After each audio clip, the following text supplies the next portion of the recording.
সামরিক হামলার পাল্টা জবাব দেওয়া শুরু করেছে ইরান। ফলে চলমান সংঘাতের একদিনের মধ্যেই সুর পাল্টেছে যুক্তরাষ্ট্রের প্রেসিডেন্ট ডোনাল্ড ট্রাম্পের। তেহরানের সঙ্গে আলোচনায় বসতে আগ্রহ দেখান তিনি, তবে ঠিক কোথায় কিভাবে আলোচনা হবে সে বিষয়ে বিস্তারিত জানাননি মার্কিন প্রেসিডেন্ট। দ্য আটলান্টিককে দেওয়া এক সাক্ষাৎকারে তিনি একথা বলেন।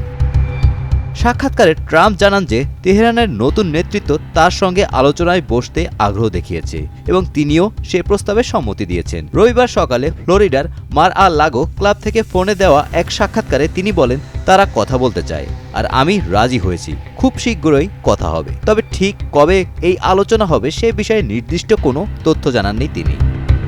ইরানের সাথে সংঘাতে যুক্তরাষ্ট্রের সামরিক কার্যক্রম অব্যাহত থাকবে কিনা এমন প্রশ্নে ট্রাম্প সরাসরি জবাব দেননি। তিনি বলেন পরিস্থিতি অনুযায়ী সিদ্ধান্ত নেওয়া হবে। গত কয়েক সপ্তাহে যাদের সঙ্গে আলোচনা হয়েছিল তারা অনেকেই নিহত হয়েছে। তারা সহজ সমঝোতার চুক্তি করেনি বিধায় এমন সংঘাত হয়েছে বলে জানায় ট্রাম্প।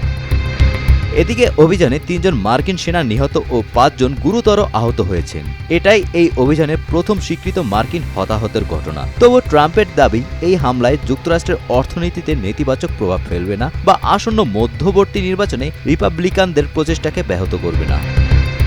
সব মিলিয়ে সামরিক উত্তেজনার মাঝেও ইরানের নতুন নেতৃত্বের সঙ্গে সম্ভাব্য আলোচনার ইঙ্গিত দিয়ে কূটনৈতিক পথ খোলা রাখার বার্তা দিয়েছেন ট্রাম্প। এখন নজর থাকবে কবে এবং কী শর্তে ওয়াশিংটন তেহরান সংলাপ শুরু হয়।